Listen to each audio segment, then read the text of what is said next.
So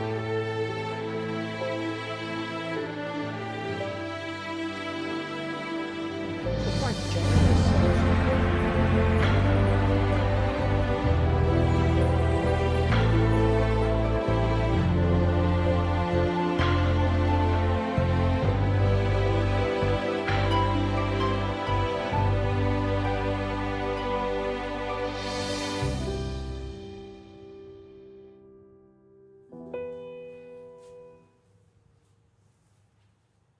Another evening of museum in Lotus, back Tuesday 7:30 with Mr. Giuseppe De Giosa. If you know and you notice that today we are no longer with the George III table, we nearly overstayed our visa in England. We nearly overstayed our visa in England. They were so close to get us out, but you know, England is different. They accept refugees now, but the George III table is still in that gallery. The William IV chairs are still there, but we are 1 month away from England. In fact, last episode when we were talking about the sets of beautiful china, fine bone china, yes. Then we cross over to other empires and other countries and cultures that have silver, for instance, that the Hitachi that was given to Master Yun by Her Highness Princess Chansita. Thank you very much, Your Highness. And we also cross over to Japan, yes. Where the cake, silver, yes. sterling silver, amazing. And of course now, as Mr. Pino has mentioned last week, we are back in Asia. And now we are back to the place of what I like to call the greater Asia influence, the center of it all, which this empire also has many silver, a lot of silver. In fact, so powerful that in a certain period of time, in fact, in this period that we're going to talk about, they actually swallowed up half of Europe's silver. Wow. That's why there was the gold standard, because they didn't have enough silver anymore. Do you know the story? It's a true story. So we are from the words behind me, you will know that tonight we are going to China, because obviously these are not Japanese words, these are Chinese words, right? So tonight it's in China, and we are going to the Qing dynasty. It's all Qing today. Even the chairs we are sitting on, this one we have talked about before. No longer Louis Philippe so far. This is the Qing dynasty chairs. Now you can get a better look. Yeah, lovely chairs. Yeah. Qing dynasty chairs are amazing. So we have several antiques today, not for sale as usual, because Lotus of Water only sells first-hand fengshui collections, antiques that collected by Master Yun, super valuable, super worthy to understand, and hopefully through them we can understand more and be closer with Master Yun's art from a different path. What do we have today? This table, for starters, it's entirely different. Yeah, it's totally different. As you said, we've left England. We've said goodbye to Elizabeth II. We said that we were going to go back. We have not made any promise on the timing.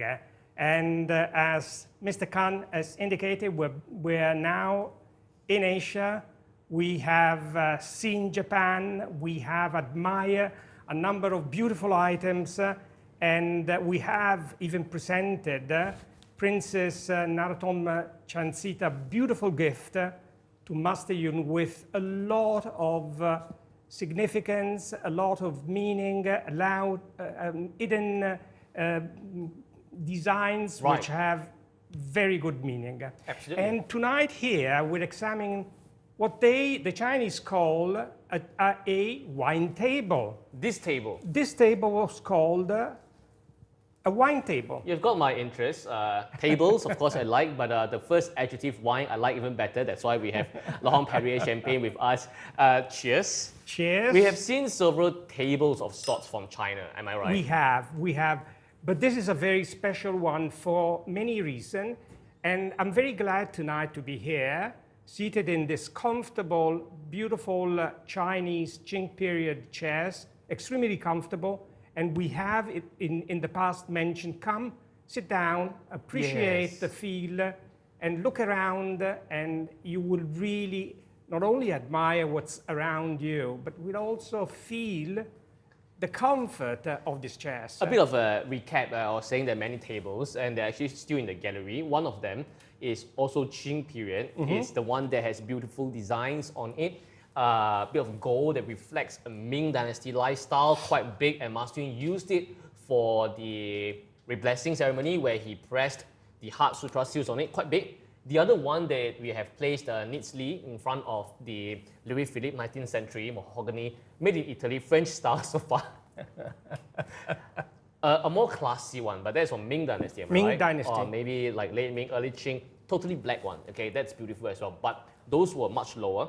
Those were like, in today's words, we might say it's like coffee table, you know? Absolutely, that's a good way of expressing the dimension. Yeah. Very beautiful, the crackling, extremely interesting. Totally black, I would say an aubergine black by way of the 14, 15 layers of different colored lacquer. And looking at it, you can even see a little bit of the red. Very fine piece, very beautiful, and maybe the oldest piece of the collection that I've seen so far. Nice. So friends, tonight, Laura, Geraldine, Ashley is here with us, Tong Chong, Stephen Le, Andy, and so on. Friends, today, as I mentioned, we are going to China.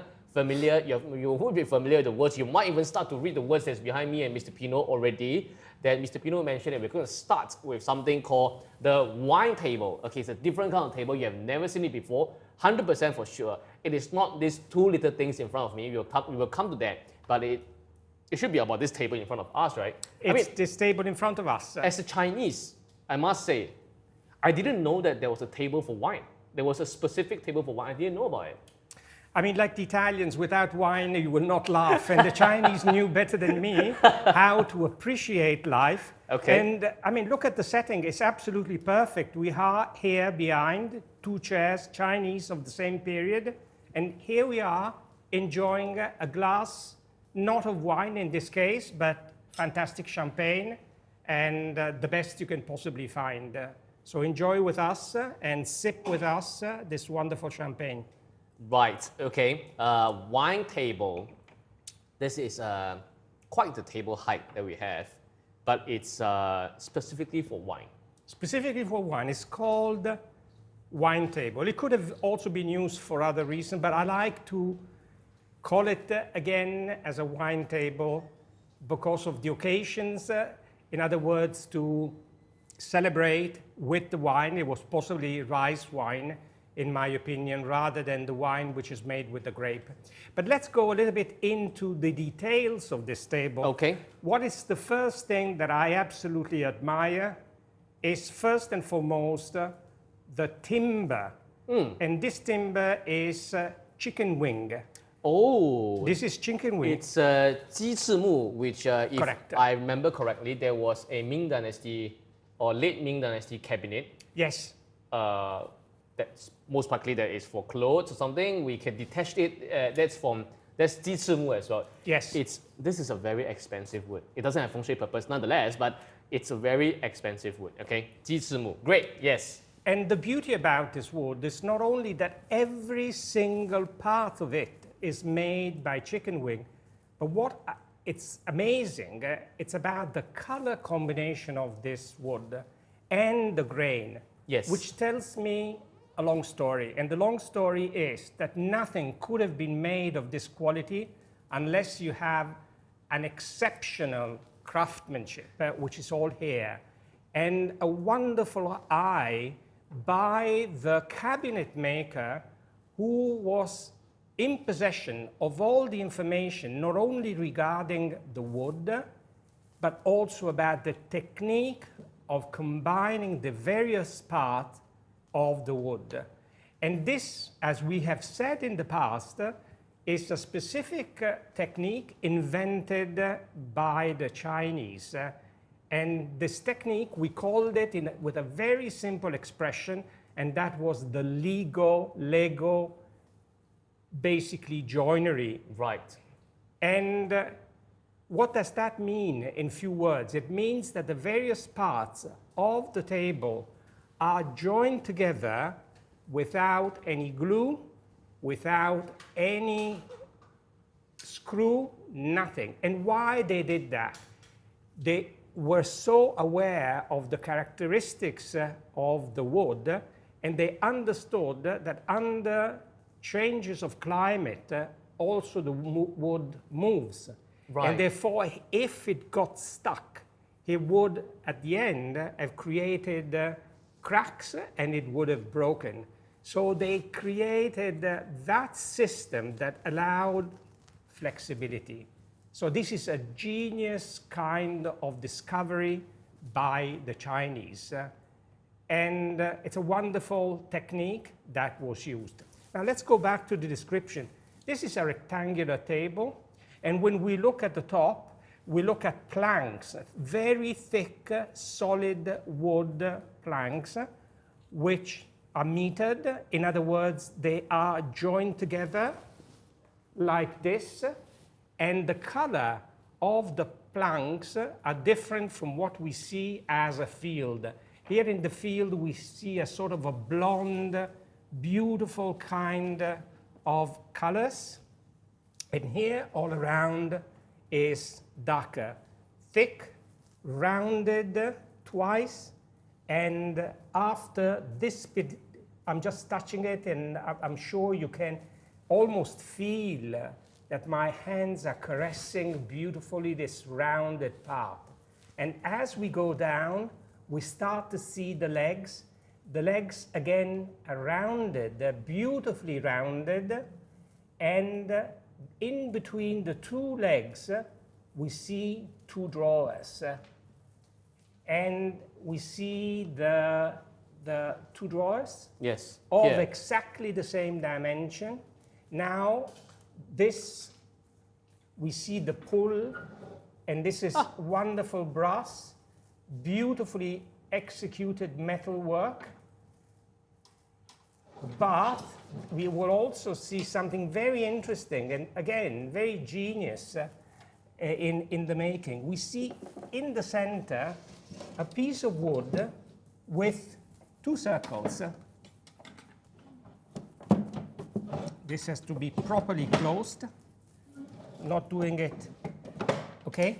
And here in these two circles, you would actually see a lock going through and blocking the two drawers. So the drawers would be like little safes where precious item would be placed. Right. Now, when we see at the details here, these are half moon in brass again, and here we have nails again in brass. And this creates a sun, a circle. Right. And I tell you why this is a sun, because there's another element that would bring us to the sky and therefore to the heavens. Now, just underneath the two drawers, we have a wonderful stretcher. And this stretcher, again, is rounded. There's no breakage, nothing. It's perfect. So this tells me that the wood was very well weathered. And underneath, we see a motif. And that's the motif of a cloud. Right. And the motif of the cloud tells me about the age of this table, which is early Qing, but I would just date it in a very cautious way to the early 19th century, but it could be even earlier. And again, the clouds would bring me to think about the heavens. So here we would have the shape of a circle sun, and here we would have the clouds. The clouds are also repeated, as you can see here. Yes. So it's a repetition of the clouds. And you look at the four legs. The legs are perfectly rounded. And the motif that we see, motifs that we see in front, we also see it in the back. The solidity and the stability of this table is consequence of two elements, and that is the technique. Let's call it again the Lego technique, and again the stretchers. And if you look at the stretchers on the side, they're beautifully shaped, the stretchers, beautifully shaped. And by way of this technique, the solidity of this table is guaranteed. We can put 100 kilos on this table, there would be no problem whatsoever. You can put many bottles of wine there, yeah. Many bottles of wine. So it's something worth trying. And again, we would have the two beautiful chairs on the side. And if more people would join, we would have little stools in order to have a party where we celebrate life and where it was celebrated beauty, balance, finesse. It could not have been for an ordinary family. Let me tell you this. I mean, just by the brass, when we look at it, if we look at this in detail, all these parts, these details, it couldn't have been for an ordinary family. I mean, the details is amazing. Look at the small little fine details. It's really stunning. And if there's anyone who actually has a table that's specifically for wine, then of course that will be belonging to a particular family. Definitely. And you know, just going back to the clouds, allow me, when you look, this was carved inside, and the contour that we see here, it's all an elevation, and it's because of a thicker wood that it was carved in such a way where all these parts here would come out. I would say they would be embossed. Beautiful balance, extremely elegant, refined. It has a very strong influence of the Ming dynasty. And you know that the best designs of furniture actually belong to the Ming dynasty. And the Qing, especially in the first part of the emperor of this dynasty, they used to very much refer to the Ming dynasty. I have a feeling as I'm walking around this table that because here in the front we see the cabinet. Yes. Beautiful cabinet. So it definitely is unblocked here. Yes. So they can unlock it and probably take out the precious glassware, crystalware, valuables, iron ore, yeah, maybe gold, silver cups, let's say, for instance. And at the back, it's actually, while there's design, it's actually quite plain. So this might have been against a wall. That this is, it stops here. And that means that me and Mr. Pino might be sitting wrongly. Yeah, I have a feel, I'm just imagining that actually there are supposed to be two chairs here and we are supposed to sit facing this direction. I think you're right. Because they might be talking like this, so at most they can shift the chair to be facing like this and then they can just take out and then, you know, they can have wine here, they might even have tea, and it's too small for a calligraphy table for sure. Small. But it's enough to play chess.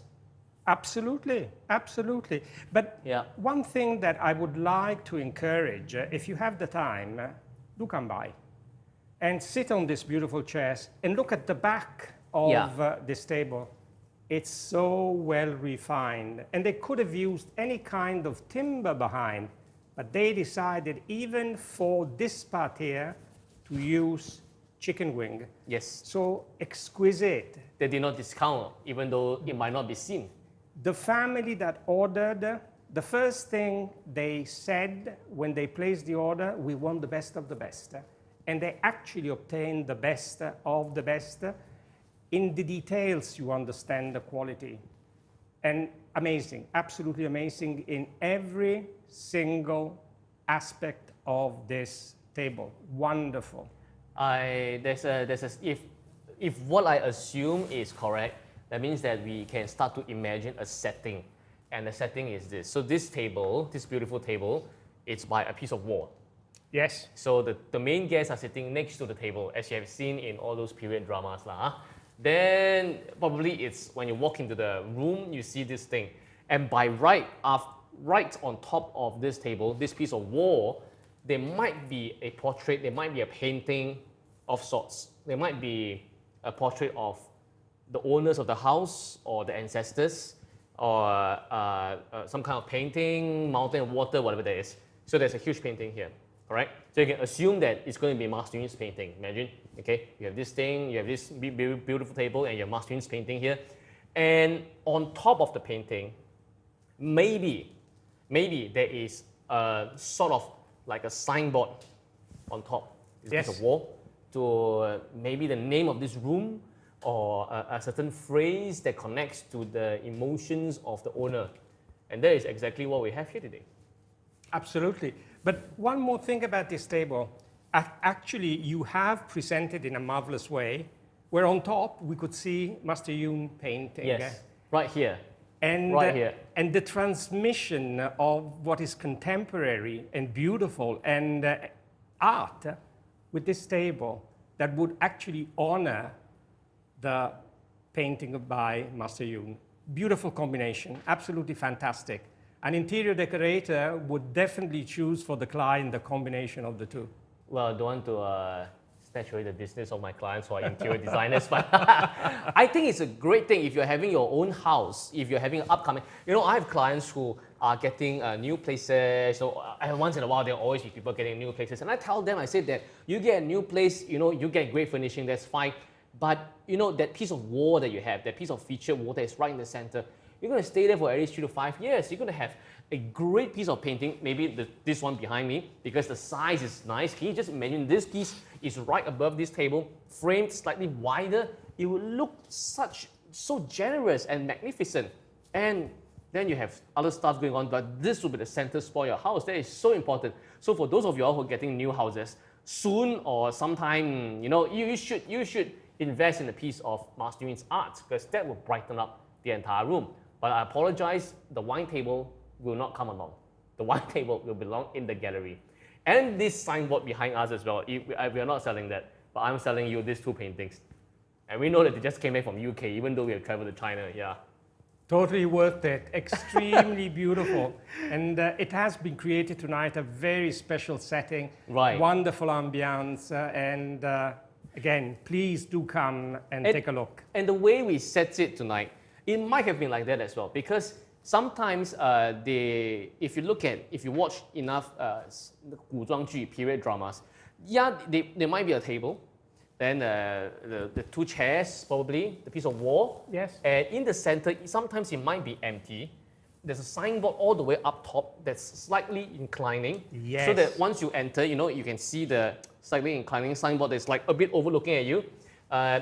Sometimes it also might be, there will be two paintings by the side. It might be, because they form a pair sometimes. So it's a bit like what we have today, a pair that means different things as well. So the setting might be like this. It might be one painting in the center, or maybe sometimes they even will have 3 paintings. 1, 2, 3, depending on the size. It's possible, it's entirely possible. Or sometimes they will have 4, because there are many things in Chinese that come in 4s. Like they would like to paint 春夏秋冬. They like to paint like spring, summer, autumn, and winter. Yes. 4 long paintings. They like to paint 4 kinds of flowers: 梅兰菊竹, chrysanthemum, bamboo, peach blossom. I forgot the last one. I forgot what was it. Yeah, but they like to paint in this kind of 4 stuff. So they might be the panels at the back while they are enjoying wine, and they're appreciating art.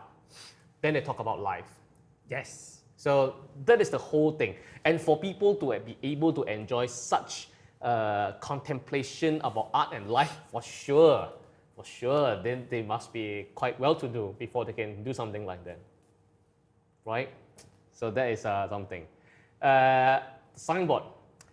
Signboards. Might have be in the same room. You will need to do the talking about the explanation of these beautiful characters. But we can share about the art of signboard first. Okay, we share something about the signboards. What was the meaning of the signboards right. to start with? I mean, even in those days, and I'm not going back 500, 600, 700 years, I'm just going back to the period this signboard was made, Qing period. I would say it would possibly be late Qing and early Republic. So we are around 1880, 1890 to maximum 1910. This is the period I see this wonderful signage being created.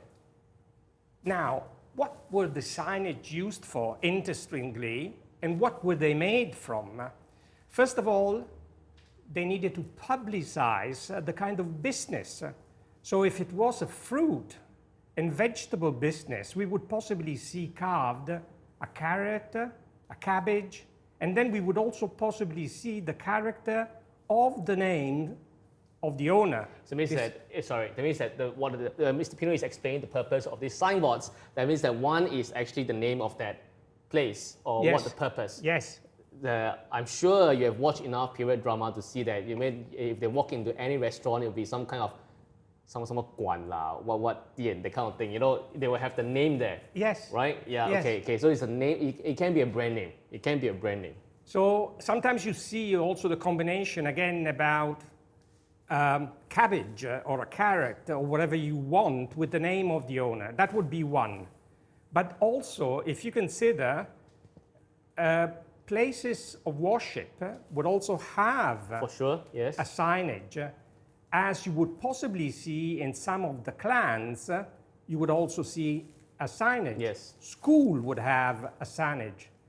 And sometimes even family, and especially very wealthy family, would have a signage, sometimes inside, sometimes outside, and sometimes both inside and outside. The one outside is to let people know that this is the correct residences. Let's say your last name is De Josa. De Josa. So, oh my God, that's a very long last name. Let's say your last name is Lim lah, Lim. Yes. Okay. Sorry. So you Lim family very rich. Well, lucky I never say Lee family. Lim family very rich. So all of them, 5 generations, stay together in this big mansion. So outside of the main door, they will write Ling Fu, the mansion of Lim. Oh, I see. Yes, the mansion of Lim. So if you go to a temple, they will say that it's what temple, and every single hall would have its own signage.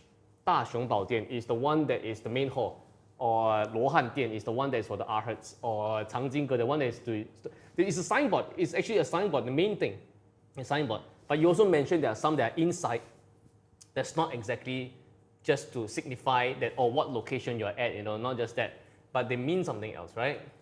They would have feelings. Yes. It would be very much related to poetry. It would be an element of inspiration for the people who lived. And sometimes there would be the highest values of life, which would be represented in this signage, so that guests would know what are the reason that would inspire the family. It's almost about creating a connotation specific to the family.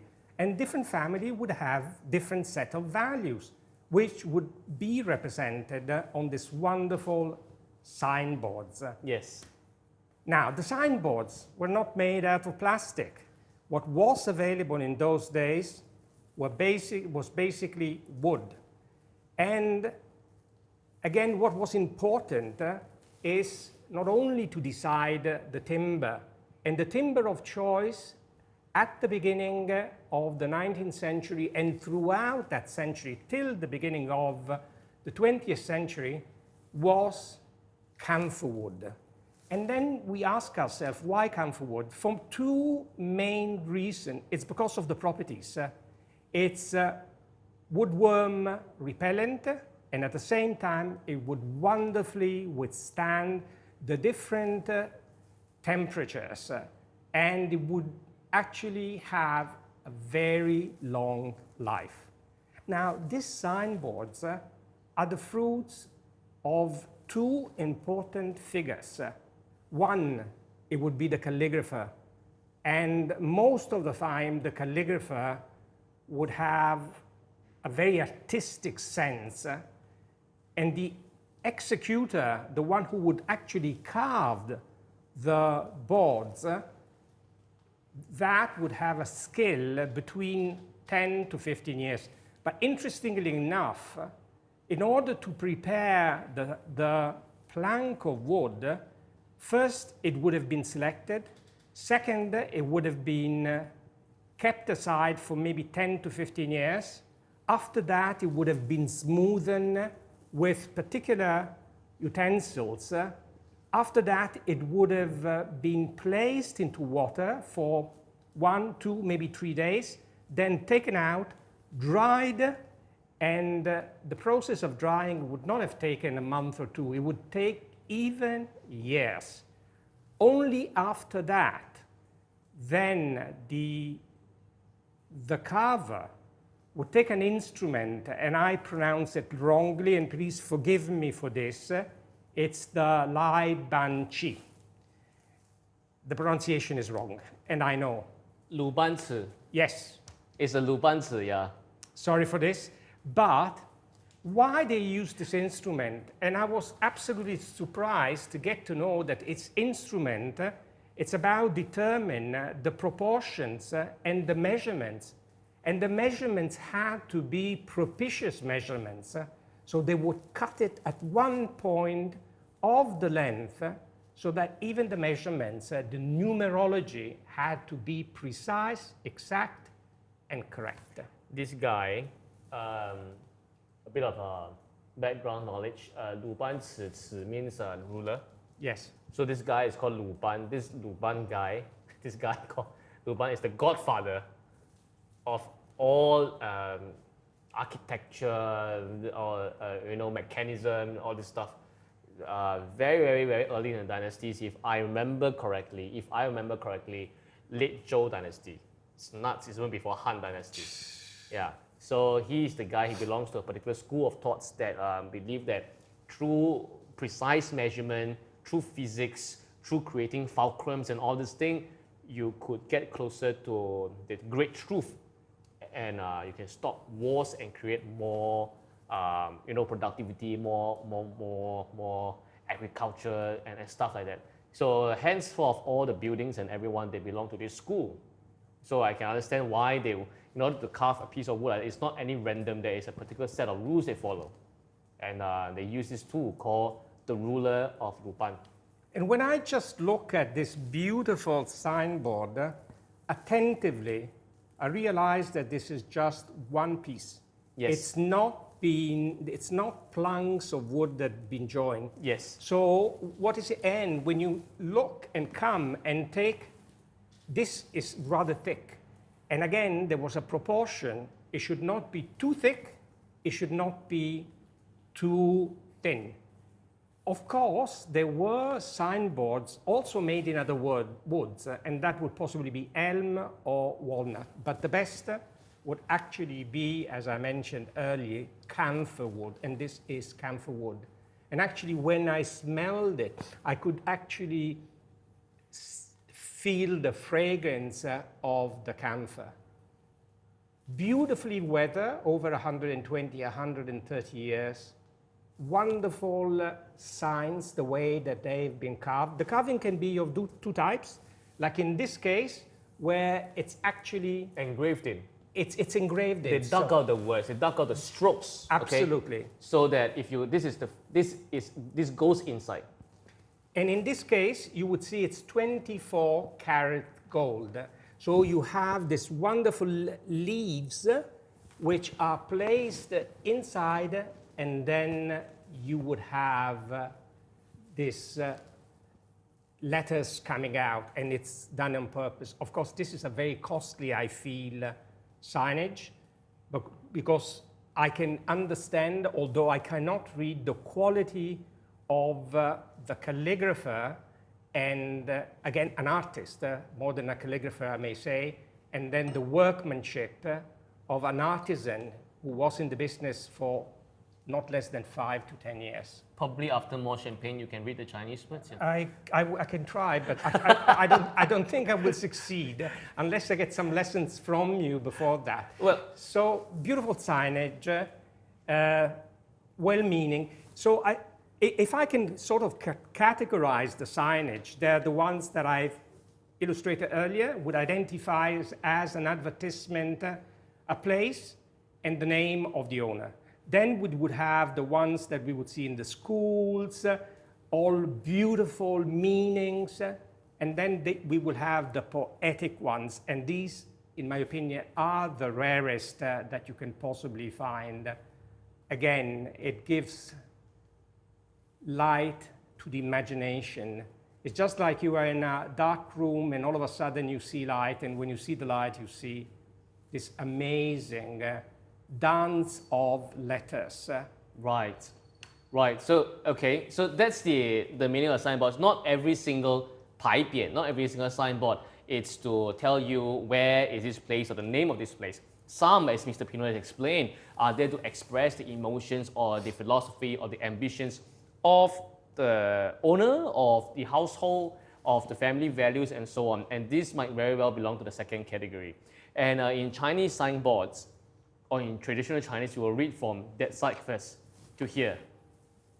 Modern way of writing, we have been romanticized, so we read from here onwards. Yes. So we are supposed to read from that corner all the way over to here. And the first thing we want to read is the small words.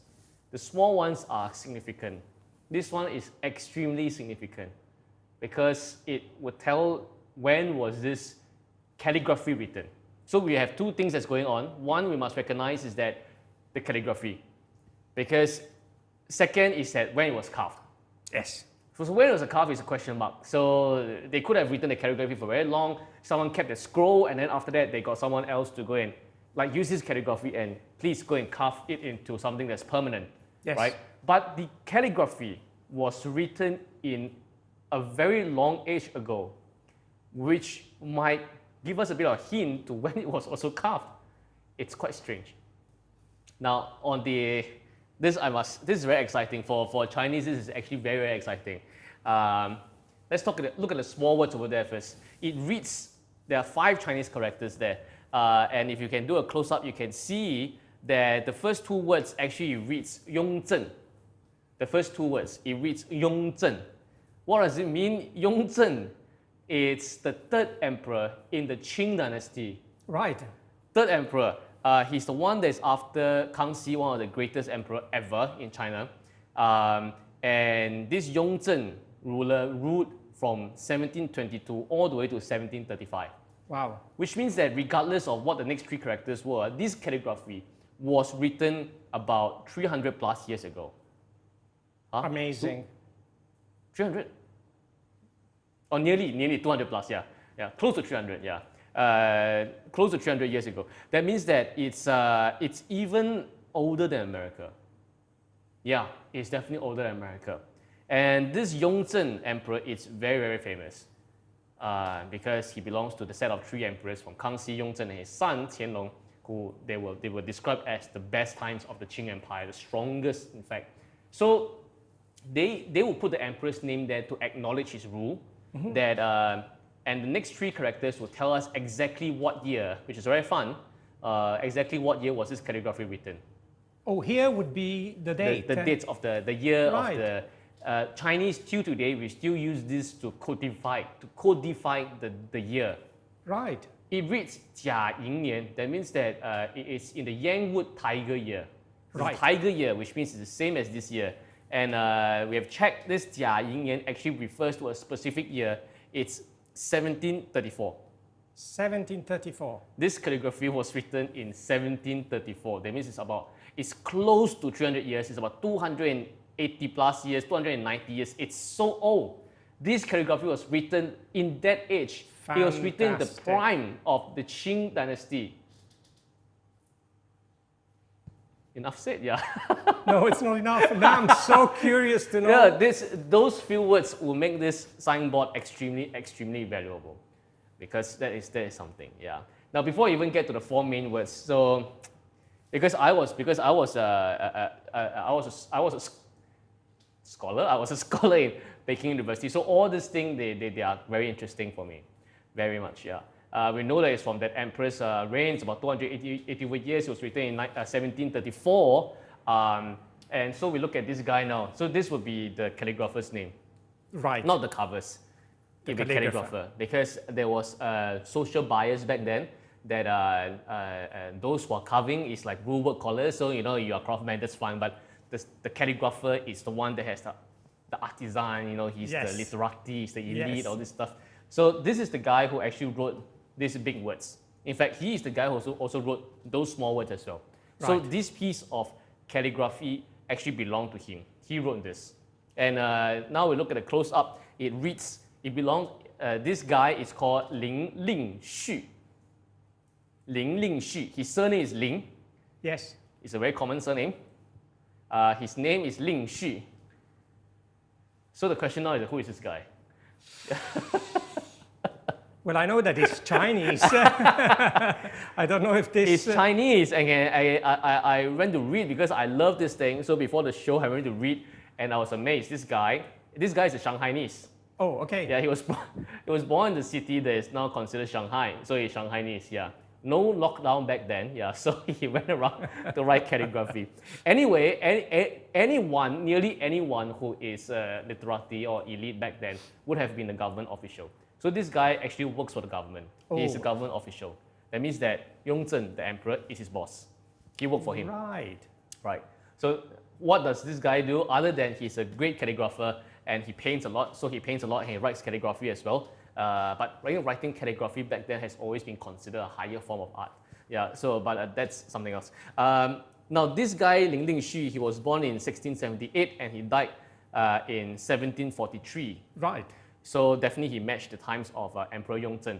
And in the 8th year of Emperor Yongzheng, he was given his official title. He passed the examinations. Wow. So he was an official and he started in Yongzheng's era, this emperor's era. And he started to work his way up. He was, his highest rank was that the whole title is called Tai Chang Si Qing. And I break this down. So he belongs to this department called Tai Chang Si. Okay? What does this department do? This department is in charge of all things that's got to do with rituals and all things that do with praying to ancestors, music, and so on. All these things belongs to this department. And Qing is the title. That means that he's a boss there. Oh, he was the head. Yeah, this department only has one Qing, this guy. He's like the CEO of this department. So he's a big guy. So he's quite a big guy. In the past, there are 6, okay, we put it in today's context, there are like different ministries. You have Ministry of Manpower, you have Ministry of Defense, you have Ministry of this and that and that. So in the past, if I'm right, there are about 6 to 8 ministries only. Right. So you have Ministry of War, Bingbu, you have Ministry of Defense issues. And then there's one that is called Libu, that means Ministry of Rituals. That means, yeah, it's a very important department back then. So and so on. So under this ministry, there's a sub-department that is this department, Tai Chang Si, that is in charge of music, in charge of rituals, in charge of praying to ancestors, in charge of praying to heavens and all this thing. And the head of the department is this guy. Wow. So this calligraphy is from the head of rituals, music, praying to ancestors, and so on. Even without talking about these forwards, this signboard is extremely valuable. It's extremely beautiful. I mean, from a Western eye, the way, again, these letters dance together, it's amazing. It's a piece of art. So then now we know that what era it was written, by who, now we know. So the crux of the question now is that what are these 4 words? This is the main issue. It reads in traditional Chinese text from this big word onwards. It's called Yi Hai Fu Xiang. To translate loosely, it means that the sea of art. Mm-hmm. This is art. Hai means sea, yes, which means like a lot. The sea of art. This is fragrance. Okay, this is fu. Fu is a very difficult word to translate. Fu, that means that it's like, you know, when a flower is blooming, yes, and you can smell the fragrance. That means that the fragrance is traveling. It's not kept, it's traveling. The sea of art is giving out, a very vulgar translation, is giving out a lot of fragrance. Fantastic. I'm sure Martin can do a better job than me in translating, but the sea of art is providing, giving out a lot of fragrance or a lot of beauty. This is what it means. So it's definitely not a sign. It's definitely not a signboard. It's not like what shop, what restaurant. It's not. Yes. It might have belonged to his study. That he feels that his art is giving a lot of fragrance to the entire world, or it might be have a gift, which I'm just guessing. It might be a gift to someone he admires and said, wow, no, I think you do great art pieces. Why not I write something for you? I think your art is giving out a lot of fragrance to the whole world. So this is what this statement means. It's called 一海复香. This is something that is really stunning, and it was done in Yongzhen's period. It might have been carved later, but this calligraphy was written in 1734, 200 nearly 80, 90 years ago. It's stunning. It's, for Chinese, this period means a lot of things. It's the height of the Qing Empire. It was when Europe lost half of its silver to China, because it was in about 1699 that William III from Netherlands took over to England, and about early 1700s that they switched to gold standard. Right. Because they lost half of the silver to China. So this was the height of the Qing Empire back then.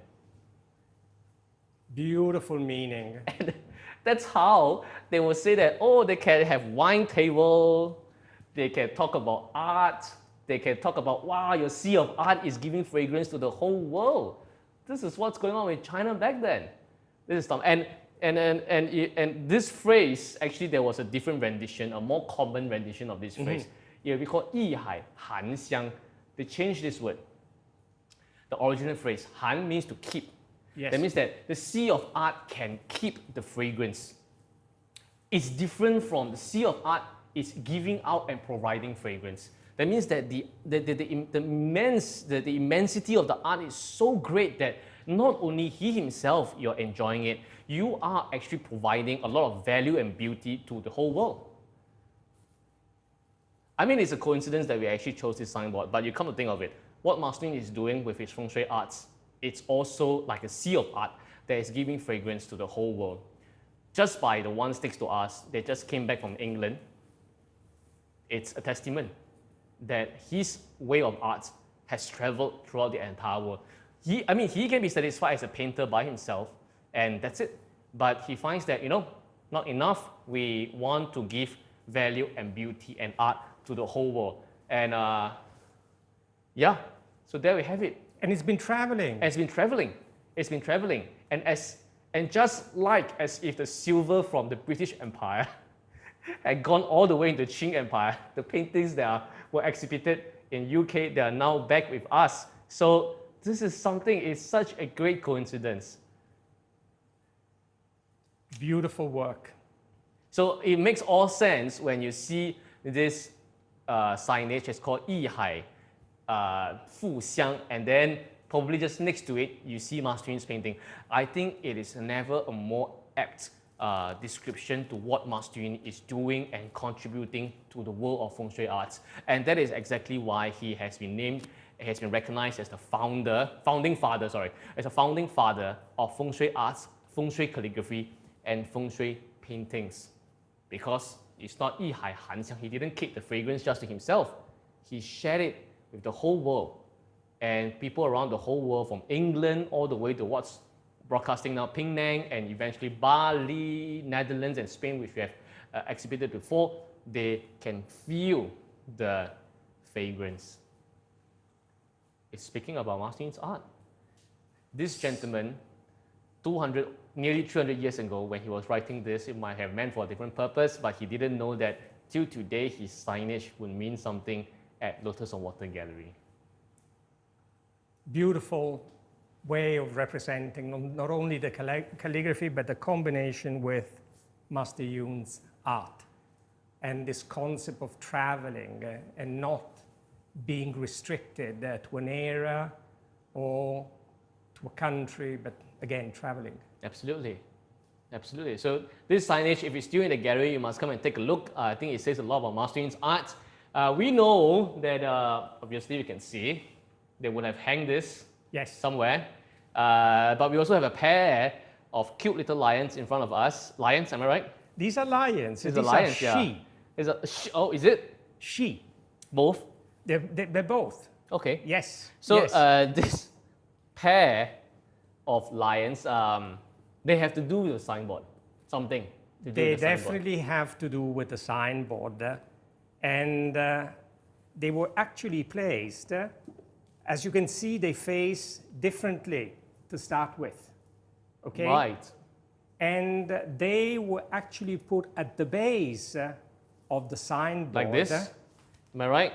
I think it would be this way. The other side? Yes. Yeah? So the heads are closer to each other. Is that right? They're looking at each other. Okay. And they would actually be placed this way. Right. So they used to be the supporter. But actually, when we think about it, the signage per se would have hung on the end, on top of the entrance, and there would be either chain or there would be nails, which would allow the signboard to stand on its own. But why the lions? And I will go through this. Now, these have been meticulously carved. What we can see here is the lion. And the lion, per se, is recognized in China as a symbol of power. So as I build up the explanation, we would get to understand the reason why these two lions were used and placed underneath the signboard. It was not only aesthetic, for aesthetic reasons, and you see that this was actually painted in gold, and the gold would bring back to mind the 24-karat gold that we see in these letters. But we would have also the pigmentation here, and what we can see is the red in the mouth. Yes. And we would see the eyes depicted in black. When we describe, we see this wonderful big head of the lion. We see this protruding eyes. We see this flat nose. The nostrils are very big and very clearly. Then we see the big mouth in red. We can even see a little bit of the tongue, and on the opposite side, we actually see the teeth. Yes. Beautifully carved are these curls around the face. Absolutely.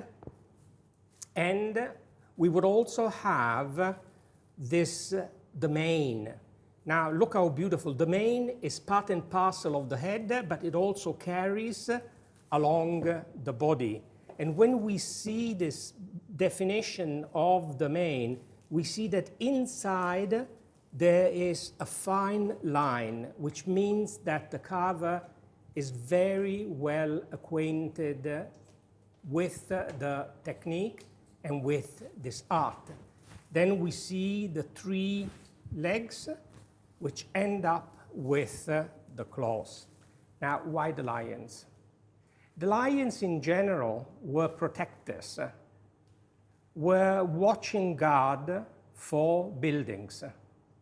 And they had a very interesting function to keep away the evil eye, to make sure that envious people would be repelled, and also any negative feel would stay outside. This was the meaning of those lions, which we see many times carved out of stone or granite, and they are placed outside. Right. Here, we see these lions reiterating the same concept of protection, but this time they're protecting the signage. And not only they are protecting the signage, they are protecting the meaning of the signage. So that's the reason why they are part and parcel of the presentation. Now, this was not only seen in China, but also wherever the Chinese immigrants went, they brought with them the tradition and the culture. So if you have the time, go around Singapore, and you will see that there are old shops and clan association that still have this signage, and you would see at the bottom these 2 beautiful guys supporting, but they are only for decoration purpose and for the meaning they carry. It was for good fortune, it was for protection, it was for prosperity, and it was for the growth of a family, the growth of a business. What else? What more beautiful feeling are expressed by two creatures. And again, their fear, if you look at their faces, they're not faces of little puppies. No, yeah. These are creatures which are there to scare off anything that is negative, anything that has an evil connotation. So they go hand in hand. But this is a piece of art in its own right, in my opinion, and also because of not only who drew this calligraphy, but I also think that who executed this carving definitely had a very good experience, but nothing like the calligrapher and the period and the association that it's now been illustrated with regard to the emperor and one of the people in his administration that had specific responsibility associated with culture, associated with many traditional aspects of cultural life. This guy is the Minister of Arts, actually. Minister of Art. It's actually the Minister of Arts and Culture back then. I mean, if there's a department that says that it's a Ministry of Religion, he's also the guy who's in charge of this. Yes. So it makes all this so much, not only is he the artist himself, he holds a very important position and in a very important era of the Chinese Qing Empire. So it's really, I think it resonates a lot with the painting behind you. Yes. This one, because I always loved this painting.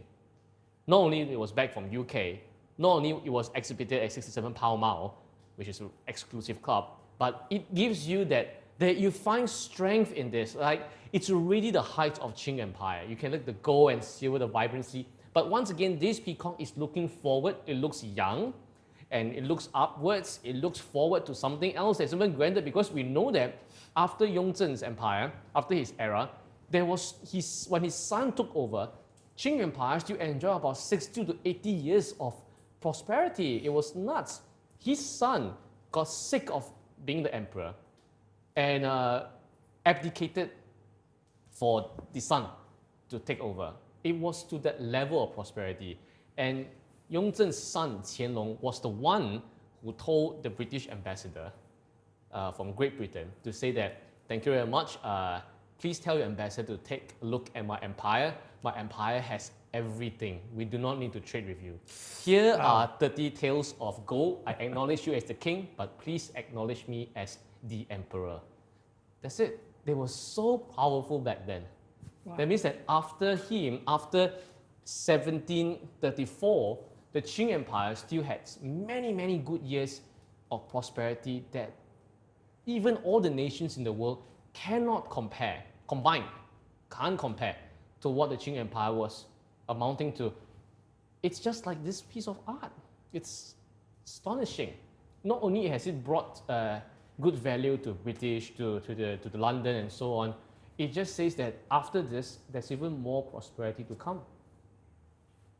Just like the background of this entire sign. And prosperity to the family that eventually will own and will grow their means, their ambitions, 100%. The wealth. 100%. 100%. Lovely piece. Please take a seat in front of this magnificent signage. Yeah. I don't know if we should give the back to this signage. I feel that the minister might scold us. In Chinese, it's called a 匾额. So it's done in Yongzhen's era anyway. So that is really something. Anyway, we don't have time, don't have that much time to cover everything, but I really find a huge connection between the signage and Master Yun's paintings. Is really like a sea of art. It's giving out, it's providing a lot of fragrance to the entire world, to the people around us. Because if you put Master Yun's painting at home, it's not that you are just containing the entire prosperity. Actually, when you gain prosperity, the people around you, they benefit as well. So important, so important. So now we have to ask the question for this week, and at the same time, before we forget, we must draw the lucky winners from last week as well. Am I right? Yeah. Yes. Now, the wine table, this one that we talked about, and this signage, okay, the years might be a bit different, but they come from the same dynasty. We know we are in China. We know we are in this particular dynasty that this wine table and this signage was from. The question of tonight is very simple. Which dynasty it is? You must be careful with the spelling unless you write in Chinese, because with a G or without a G, it means quite a lot of difference. Yes, there are two periods, totally different in the Chinese history. You know, yeah. So I have to be careful. We pronounce it differently. So what empire or what era or what dynasty was this wine table and this signage from? I talk about this emperor for the longest period of time. You must know that this emperor is super famous. Everyone who's a Chinese should know roughly or might have heard about his name.